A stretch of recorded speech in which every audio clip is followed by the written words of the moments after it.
네, 제가 2부 예배 시간에는 우리 성도님들께 제 마음을 이렇게 전하지 못해서 너무 좀 송구스러운 마음이 드는데요.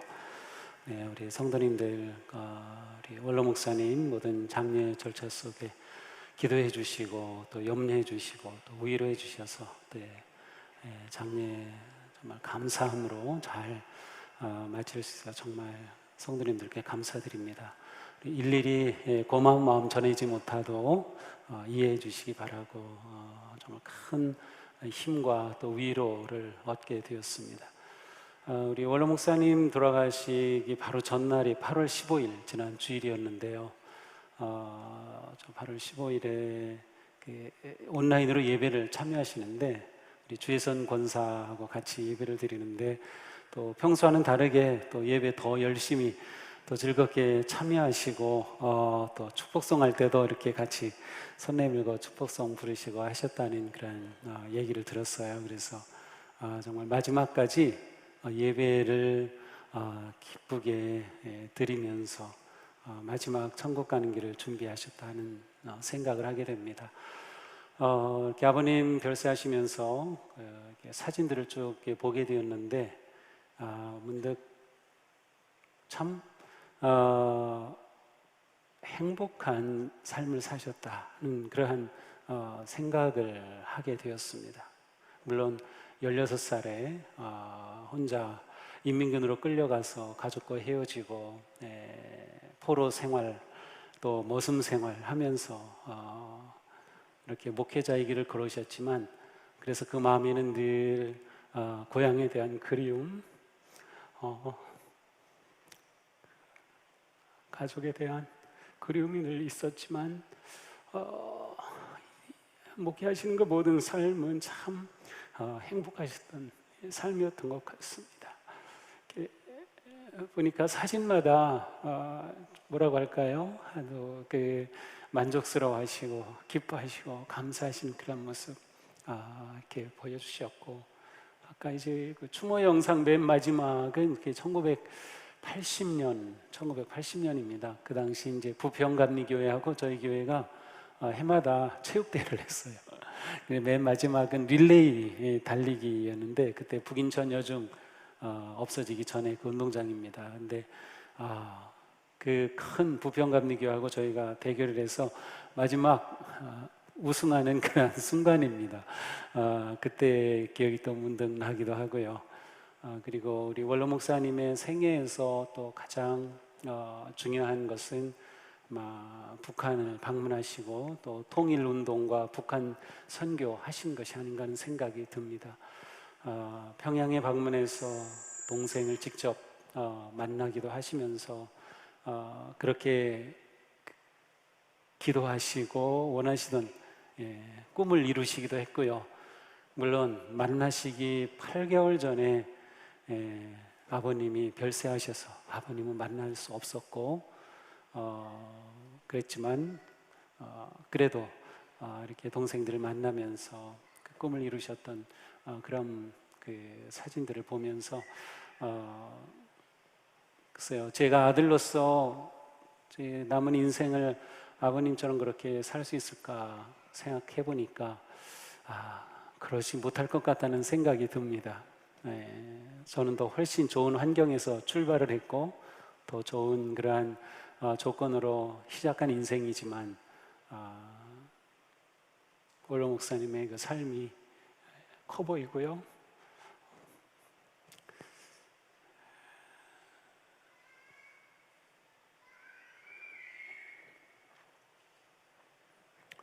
평생 우리 동수교회 성도님들과 함께 하셨던 그리고 1성전, 2성전까지 지으시면서 함께 땀을 흘리셨던 그 모습이 남습니다. 우리 성도님들 정말 감사드리고요.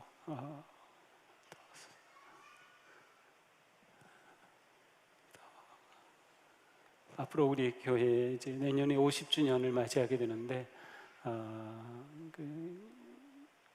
장례 지내는 동안 또 새롭게 이렇게 본 것은 우리 원로 목사님이 아이들을 정말 많이 예뻐해 주시고 귀여워해 주셨어요. 그래서 지금은 청년들이 됐지만 그 청년들이 그 원로 목사님의 그 사랑을 기억하고 또 조문도 하고 감사하는 모습을 보면서 50전을 맞는 우리 교회가 또 원로 목사님을 통해서 온 세대가 다시 한번 하나가 되고 또 일어서는 그러한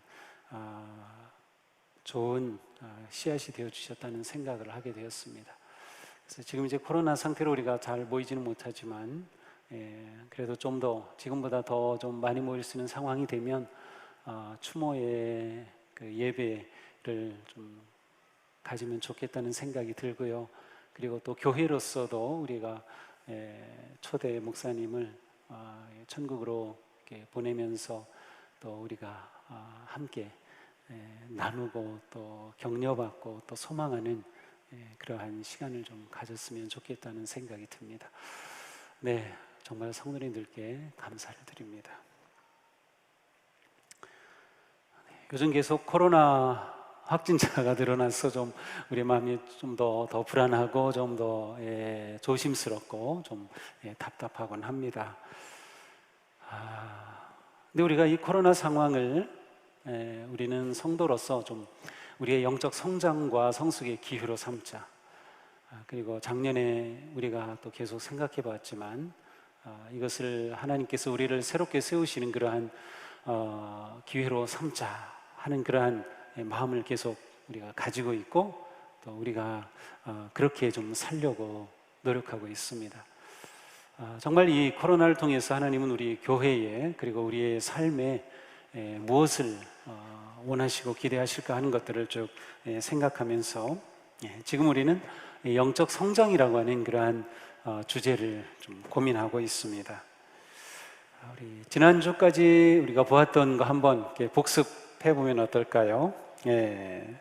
첫째로 영적 성숙은 하나님의 뜻이라 걸 봤어요. 영적 성숙은 하나님의 뜻이다. 우리의 나이와 상관없이 예수님을 믿은 경력과 상관없이 우리가 사회적인 지위, 직분 다 상관없이 예수님을 믿는다고 하면 모든 성도들에게 기대하시는 하나님의 뜻이다. 두 번째로 영적 성숙이란 예수님을 닮아가는 것이다. 예수님을 닮아가는 과정입니다. 보통 이것을 형성이라고 할 수 있는데요, 영적 성숙은 형성되어 가는 것이죠. 딱 완전히 이렇게 끝나는 것은 아니지만 우리가 계속해서 만들어져 가는 과정입니다. 세 번째로 예수님을 닮게 되면 어떻게 되나요? 우리는 이 세상에서 빛과 소금이 되죠. 그리하여 우리의 삶을 통해 하나님의 영광이 드러나게 됩니다. 그래서 우리는 빛난 존재가 되는 거예요. 근데 그 빛난 거는 내가 빛난 것이 아니고 나를 통하여 하나님이 영광을 받으시는 거예요. 그래서 우리는 하나님께 영광을 돌리는 정말 소중한 존재가 되는 겁니다. 내 존재가 이렇게 거룩하게 바뀌는 거죠. 이게 영적 성숙입니다.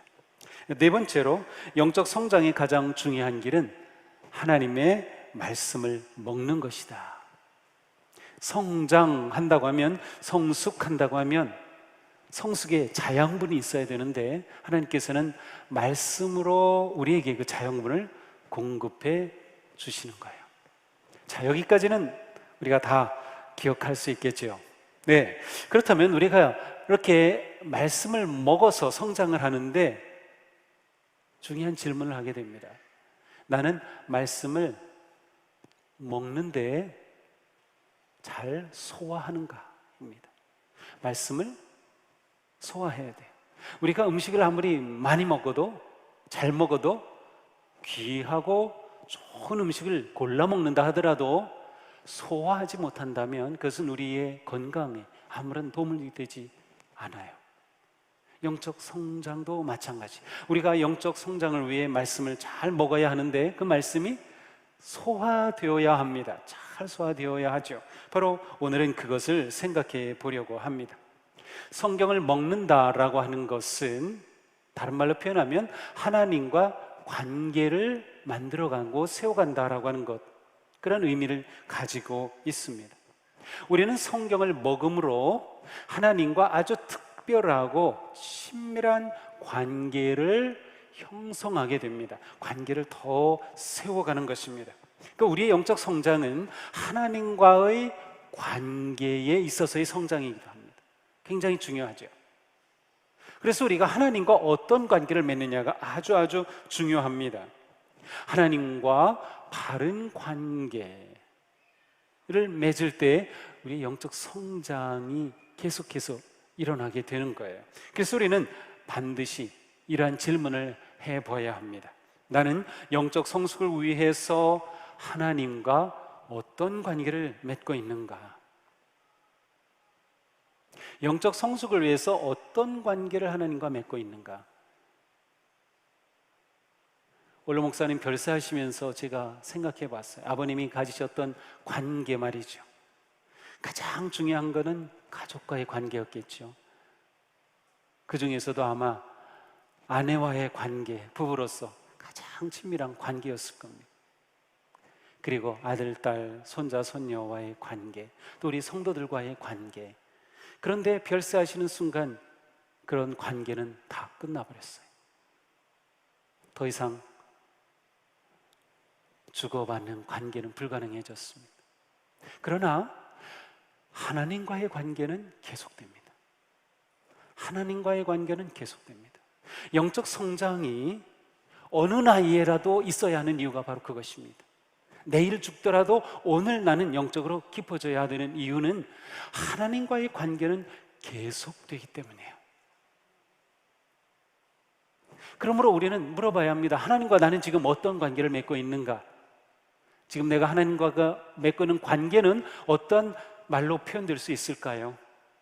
감사함, 기쁨, 은혜, 아니면 두려움, 절망, 원망. 나와 지금 하나님과의 관계는 무엇으로 표현될 수 있을까요? 영적 성숙의 관점에서 본다면 하나님과 맺는 관계의 핵심은 순종입니다.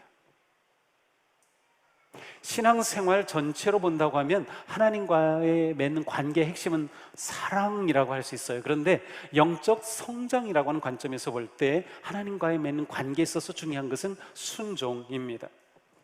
불행하게도 우리 시대에는 순종이 환영받지 못합니다. 순종 좋아하지 않아요. 순종을 그래서 잘 가르치지도 않죠. 우리는 순종하면 굴복, 양보, 실패, 강요당함, 약자, 손해봄, 이러한 것들을 떠올리기 쉽습니다. 그래서 심지어는 하나님에 대해서도 순종하는 것을 굉장히 거부하는 경향이 있습니다. 하지만 순종의 자세와 마음이 없다면 우리의 영적 성장은 불가능합니다. 우리의 영적 성장은 순종에서 시작됩니다. 우리의 순종으로 성숙할 수 있고 우리는 순종으로 열매 맺게 됩니다. 영적으로 볼 때 순종은 결코 부정적인 것이 아닙니다. 순종한다는 것은 하나님을 하나님으로 인정하는 것입니다. 하나님의 지혜와 뜻과 능력을 내가 인정하는 것입니다. 순종은 하나님에 대하여 항상 예라고 대답하는 것입니다. 순종은 나 혼자 가지 않고 하나님과 함께 가겠어요. 그리고 하나님의 뜻을 따르겠어요 라고 하는 것이죠. 이렇게 본다면 사실 순종은 복잡한 게 아닙니다. 오히려 단순합니다. 왜냐하면 하나님께 그대로 따르기만 하면 되니까, 말씀을 그대로 따르기만 하면 되니까 아주 단순하죠. 그런데 사실 우리가 매일매일 말씀에 순종한다고 하는 것은 쉬운 일이 아닙니다. 정말 어렵습니다. 저는 정말 힘듭니다. 순종하는 것이. 여러 가지 어려운 이유가 있을 겁니다. 하나님의 말씀이 이해가 되지 않기 때문에, 아니 이렇게 하다가는 제가 어떻게 이 세상에서 살아요? 이렇게 하다가는 뒤처지고 말 거려. 어떤 경우는 내 고집이 너무 세기 때문에, 어떤 경우는 내가 살아가는 삶이 너무나도 버겁고 힘들기 때문에 순종할 엄두가 나지 않는 경우도 있을 것 같습니다. 어떤 경우는 내 인생 내가 마음대로 살고 싶은 거예요. 하나님 간섭하지 마세요. 저 잘 살 수 있어요. 좀 부정적인 의미에서 말이죠. 우리는 여러 가지 이유로 순종이 어렵게 느껴집니다. 하지만 우리는 살아가면서 이해되지 않는 일들을 종종 경험합니다. 그때마다 우리는 하나님께 묻죠. 하나님, 저에게 왜 이런 일이 일어나는 거죠? 왜 하필 이때 이런 일이 일어나는 거죠? 하나님, 제가 기도한 건 이게 아니었잖아요. 그런데 왜 이렇게 하시죠? 하나님, 이것만은 제가 할 수 없겠어요. 그런데 우리는 순종하기 전에는 사실 하나님의 말씀을 다 이해하지 못할 경우가 있습니다. 우리가 온전히 충분히 이해하고 순종하는 경우도 많이 있지만 때로는 이해가 되지 않는데 순종함으로 깨달아지는 경우가 있어요. 그런 경우가 있다는 것을 우리가 받아들이는 것이 매우 중요합니다. 내 고집, 내 주장, 내 생각보다 순종이 앞설 때 우리는 깨닫는 삶을 살게 되는 것 같습니다. 믿음이 좋다는 것은 무슨 뜻일까요? 이 사람 참 믿음이 좋아. 기도할 때마다 응답을 받으면 그 사람은 믿음이 좋은 것일까요? 하는 일들이 다 잘 풀리면 이 사람 참 믿음 좋은 사람이야. 그러니 하나님이 이렇게 함께 하시지, 그런 것일까요? 삶에 고난이 닥쳐오고 시련이 있고 또 질병도 있고 그러면 믿음이 부족하기 때문인 걸까요? 믿음이 좋은 사람은 하나님께 예라고 대답하는 성도가 아닐까요? 순종하는 사람이 믿음의 사람이기 때문이죠. 순종은 믿음의 결과이기 때문이죠. 하나님께는 믿음 없이는 순종할 수 없기 때문입니다. 성경을 보면 많은 믿음의 선배님들이 나오죠. 정말 훌륭한 분들이에요. 그런데 한결같이 그분들은 순종하는 선배들이었어요. 우리가 하나님의 관계를 처음 얘기했는데요, 순종이 하나님과의 관계에 있어서 굉장히 중요한 분들이었어요. 아브라함, 모세, 이사야, 예레미야, 엘리야, 베드로, 사도 바울, 한결같이 그들은 순종의 사람들이었습니다. 예수님의 어머니 마리아는 어떤가요? 그는 약혼한 상태에 있을 때 하나님의 천사가 그에게 나타나서 마리아야, 네가 잉태하여 아들을 낳을 텐데 예수라고 하라. 아니, 아직 결혼도 안 했어요. 10대예요. 저 시골 나사렛 동네 배우지도 못한 가난한 집의 마리아. 마리아가 이 말을 들었을 때 얼마나 놀랐을까요? 정말 감당할 수 없었겠죠. 그런데 이 마리아는 이렇게 대답합니다. 주의 여종이오니 말씀대로 내게 이루어지이다. 바로 순종입니다. 놀랍지 않습니까? 마리아의 순종을 통하여서 하나님의 인류 구원의 그 하나님의 큰 뜻이 이루어지게 되었으니 말이죠. 마리아의 순종이 하나님의 뜻을 이루었습니다. 우리가 하나님께 순종하지 못하는 최대의 걸림돌은 무엇일까요? 하나님께 순종하지 못하는 최대의 걸림돌은 바로 우리 자신입니다. 우리는 주님을 만나고 알기 전까지는 자기 인생이라고 하는 작은 왕국에서 내가 왕이 되어 살았습니다. 내 인생의 주인이 나이기 때문에 내 인생의 왕의 자리에 내가 앉아있죠. 그래서 내 인생은 내 뜻, 내 꿈, 내 힘, 내 전략으로 살아오는 거죠. 오직 나 밖에는 없었습니다. 그러한 삶에서는 내 생각이 중요하고 내 의견이 중요하고 내 행복이 중요하고 내 필요가 중요하고 내 감정이 중요합니다. 그래서 내가 이해받아야 되고, 내가 사랑받아야 되고, 내가 인정받아야 되고, 내가 존경받아야만 하는 삶입니다. 그러니 내가 인정받지 못하고 존경받지 못하고 사랑받지 못한다는 생각이 들면 나는 슬퍼지고 분노가 생기고 원망이 생기죠. 아픈 거죠. 자, 그런데 순종한다는 것은 이러한 구조가 바뀌는 것입니다.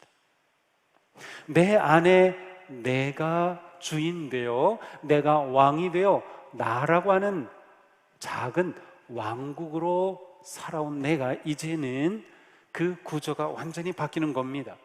그래서 순종이란 내 인생의 왕좌의 주님을 모시는 겁니다.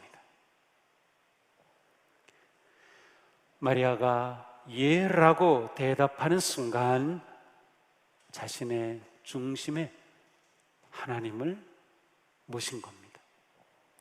그녀의 인생의 왕좌에 하나님이 앉으셨어요. 마리아는 앞으로 겪어야 할 모든 고난과 시련에도 불구하고 순종함으로 하나님께 인생을 내어드렸습니다. 순종의 첫걸음은 하나님이 내 삶에 무슨 일을 하시든 겸허하게 받아들이겠다는 의지와 결단입니다.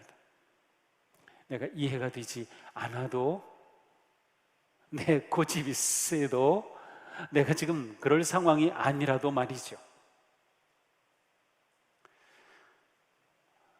다시 말하면 하나님께 내 인생에 대해서 하나님께서 이래라 저래라 하시도록 하나님께 내 삶을 드리는 겁니다. 내 모든 것을 그렇게 맡기는 거예요. 이것이 순종의 모습입니다. 내 인생의 비밀번호를 딱 가지고 있던 것을 다 하나님께 내주는 겁니다. 하나님, 말씀대로 제가 하겠습니다 라고 내드리는 겁니다. 이렇게 하나님이 다스리시면 그게 뭘까요? 천국의 삶입니다. 천국은 죽어서 가는 곳만이 아니라 지금 이곳에서 하나님이 나를 다스리시고 내가 그것에 따르고 순종할 때 천국이 이루어지는 겁니다. 우리의 영적 성장이란 천국 백성다워지는 거예요.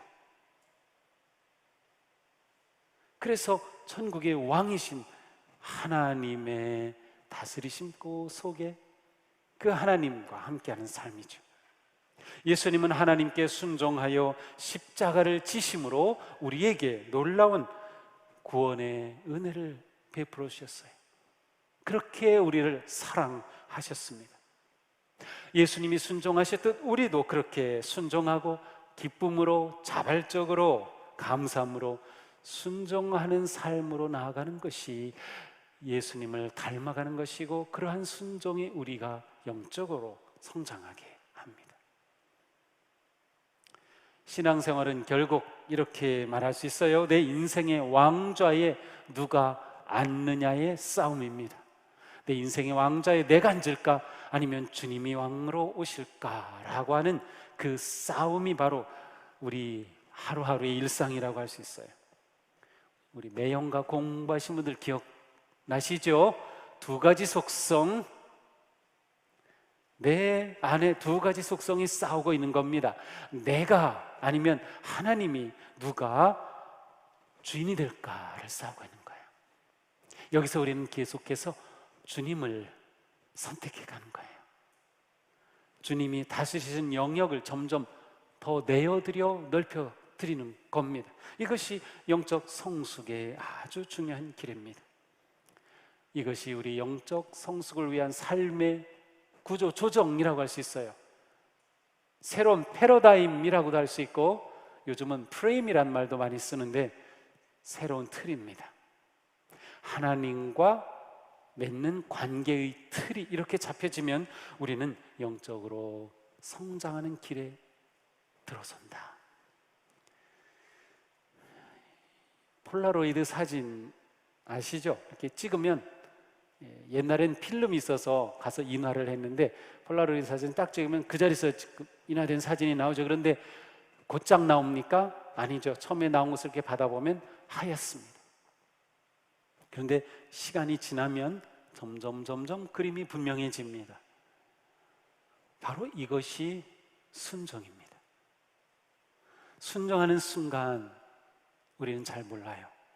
하지만 순종하는 우리의 삶이 계속되면서 하나님의 뜻이 점점 드러납니다.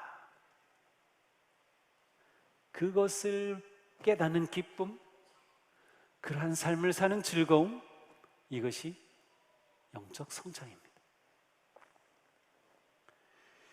순종의 최고봉은 십자가입니다. 예수님이 십자가로 순종의 모든 것을 보여주셨습니다. 우리의 순종은 하나님의 말씀을 온전히 따르며 실천하고 온전히 주님을 따르는 거죠. 바로 오늘 말씀입니다. 함께 읽어보겠습니다. 누구든지 나를 따라오려거든 자기를 부인하고 자기 십자가를 지고 나를 따를 것이니라. 누구든지 자기 목숨을 권하고자 하면 잃을 것이요 누구든지 나와 복음을 위하여 자기 목숨을 잃으면 구원하리라. 아멘. 자, 예수님의 부르심에 예로 순종한다. 이것은 바로 자기를 부인하는 것이죠. 자기를 부인하는 것은 십자가를 지는 것입니다. 우리는 누구나 다 져야 할 십자가가 있습니다. 바로 순종을 통해 자기를 부인하고 자기 부인을 통해 십자가를 지게 되는 거죠. 예수님의 말씀을 따르는 것, 하나님의 말씀을 따르는 것이 바로 이것입니다. 무엇이 오더라도 나는 다 감수하며 순종하겠습니다. 바로 그곳에서부터 성장은 시작됩니다. 우린 지금 영적 성숙에 대해 생각하고 있습니다. 순종은 먹은 말씀을 잘 소화하는 것이에요. 그러니 순종 안 하고서 우리가 영적으로 강건해질 수는 없겠죠. 순종이 이렇게 중요합니다. 날마다 삶에 일어나는 일과 역경, 문제, 아픔을 마주할 때마다 주님의 말씀에 순종하려는, 주님의 뜻을 구하고 따르려고 하는 그런 마음으로 내 고집을 부인하고 내 주장을 부인하고 십자가를 질 때 우리는 주님을 더욱 닮아가게 될 것입니다. 자, 이러한 눈으로 우리가 코로나라고 하는 이 역경과 시간을 본다고 하면 고난은 우리의 영적 성숙을 위한 성장통이다 라는 것을 생각할 수 있어요. 저는 이 어려움을 영적 성장통의 기회로 삼자. 코로나가 정말 끝나는 날이 올지 모르지만 끝났을 때, 다시 우리 일상이 회복되었을 때, 코로나 때문에 우리는 다시 하나님을 구했고 다시 하나님 앞에 서게 되었고 정말 중요한 게 무엇인지 찾았고 그리고 내가 성숙하게 되었다라고 고백할 수 있어야 하지 않을까요? 고난은 우리가 순종할 기회입니다. 인내의 순종을 통하여 고난은 연단이 되고 연단은 성장의 열매를 맺을 것입니다. 물론 지금 자신을 보면서 실망할지도 모릅니다. 나도 정말 변화되고 성장할 수 있을까? 아무리 생각해도 그럴 것 같지 않은 마음이 들 때 절망적이죠. 하지만 우리 자신의 부족함을 보면서, 내 약함을 보면서, 정말 하나님 앞에 부끄러운 내 모습을 보면서도 우리는 성장을 기대할 수 있습니다. 왜냐하면 하나님은 우리 이것 이미 알고 계셔요. 우리가 어떤지 알고 계셔요. 그럼에도 불구하고 우리에게 예수 그리스도를 닮아갈 것을 기대하고 계시고 원하고 계시고, 그래서 우리 보고 변화되라고 말씀까지 가까이 주셨어요. 그렇다면 우리는 내 힘이 아니라 말씀의 능력으로, 성령님의 능력으로 순종할 때 하나님께서 우리와 함께 하심으로 성숙할 수 있다, 성장할 수 있다, 우리는 희망을 가질 수 있습니다. 아니, 우리는 성장할 겁니다. 우리가 그 마음을 먹기만 하면 됩니다. 순종하면 하나님은 이루시고 우리는 순종을 통해서 빛나는 존재가 될 것입니다. 우리의 평범한 삶이지만, 우리의 씨름하는 삶이지만 하나님께 순종하며 드리고 말씀에 순종하려고 헌신할 때마다 하나님은 우리 안에 놀라운 일을 이루어 가실 겁니다. 사랑하는 성도님, 언제나 하나님께 예라고 응답할 준비가 되셨습니까? 아니면 그래 봐야지 라는 마음을 가지십니까? 또한 주님을 내 인생의 왕으로 모셔보겠습니까? 그래서 우리가 살아가면서 결정할 때마다, 내가 어떤 생각을 할 때마다, 어떤 일이 일어날 때마다 하나님이 내 인생의 주인이 되셔, 주님이 원하시는 걸 선택하자. 이해가 되지 않아도, 정말 힘들어도 눈 딱 감고 정말 하나님의 뜻이라면 마리아처럼 그렇게 조금씩 헌신함으로 우리의 삶은 빛과 소금인 정말 아름다운 삶으로 변화될 것입니다. 우리 이러한 모습을 서로 기대하고, 또 이러한 우리가 모인 교회가 이렇게 성장하고 성숙할 것을 기대하면서 우리 한 주간도 믿음으로 열심히 순종하며 살아가기를 주님의 이름으로 축복합니다. 기도합시다.